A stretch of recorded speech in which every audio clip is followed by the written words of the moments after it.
The TROLLTUNGA is maybe the best known natural site in Norway. Nowadays it's all over your Instagram feed and on every traveling bucket list must-see places before you die. It therefore attracts a lot of people. Apparently on some days over 500 people go on this exhausting and challenging hike. It used to be a 2-day hike, but because most people don't have much time, they do it in 1 day. I recommend taking your time if you really want to go. Otherwise it's just too much of a rush.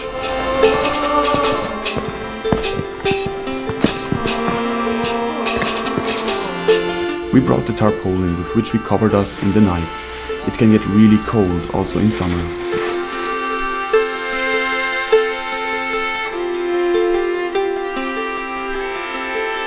After not so much sleep, we made the last few kilometers to the little rock everyone is doing this for.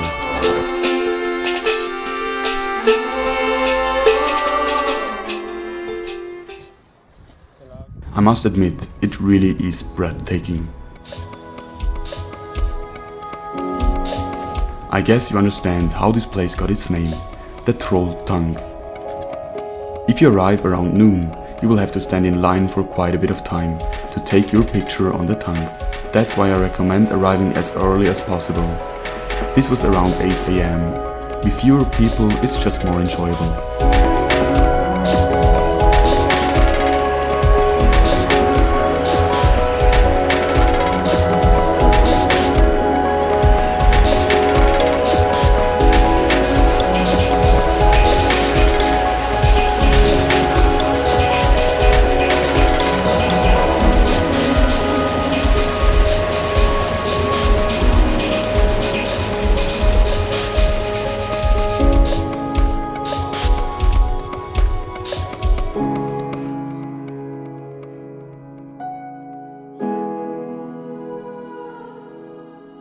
I would say it was worth it, but if I'd be there again, I would just explore the rest of this area and not the TROLLTUNGA itself.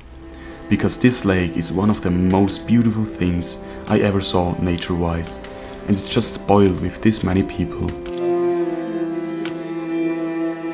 Be careful when you go there, people have died here, and the rescue team has to go up there daily to help people down, because they overestimate themselves. The hike down is actually even more exhausting, as the biggest part of the height is done with big steps which really demand your knees. We made our way into Norway's high plateaus. This is the most famous and biggest one, the Hardangervidda. We met up with Ariel and Noda, the Swedes we met further north, because we wanted to go hiking, all of us together. This amazing wild camping spot is quite secluded, and from there we could hike up to the Gaustatoppen, for many considered as Norway's mountain with the best view.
Just to clarify, the water is not half as warm as it looks on this footage.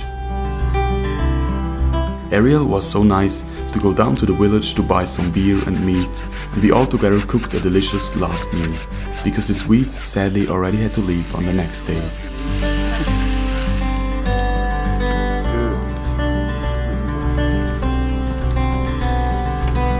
Now it was time to think about our journey home. It's still a long way, but it was slowly but surely time to say goodbye to this amazing nature.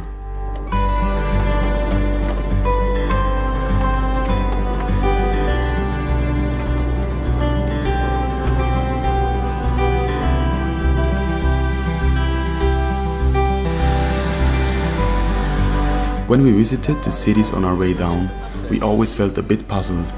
Everyone was so busy and kind of stressed out.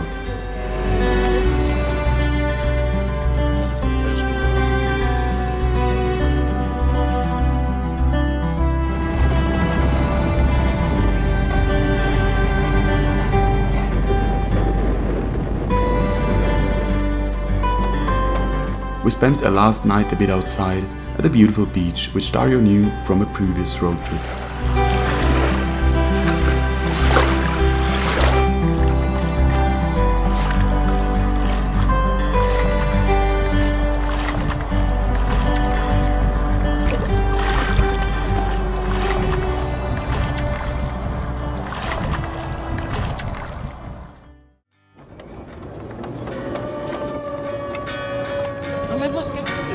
In Göteborg, a girl Dario knew showed us around in the city.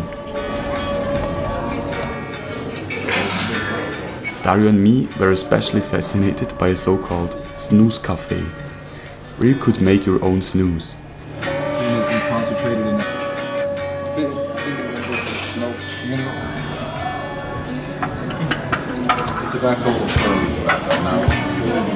Snooze is a special way of consuming tobacco, popular in Scandinavia. And then it goes like that, and this is what the Oompa Loompas do in the factory.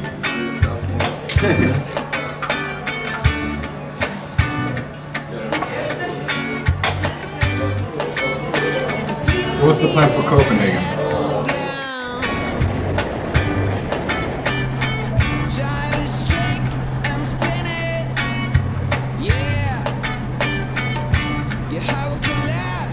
We were super lucky in Copenhagen.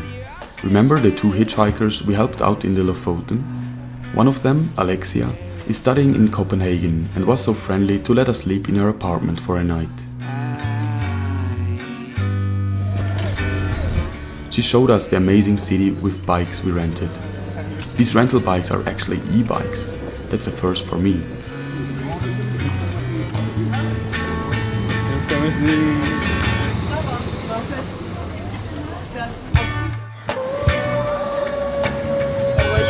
Denmark's capital city is such a cool vibe.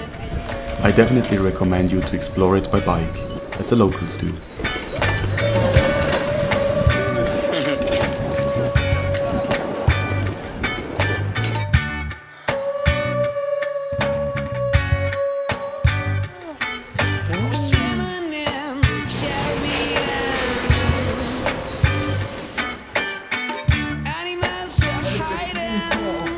For the long journey home, which we wanted to do in one big chunk, we got up early.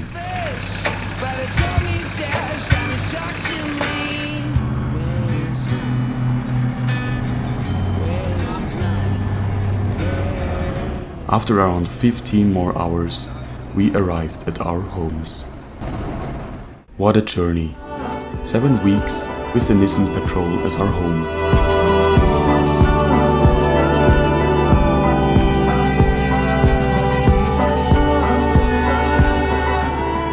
We slept in hay huts, shelters, under the stars, in an old Norwegian house, a boathouse, the roof tent, at campsites and inside the car.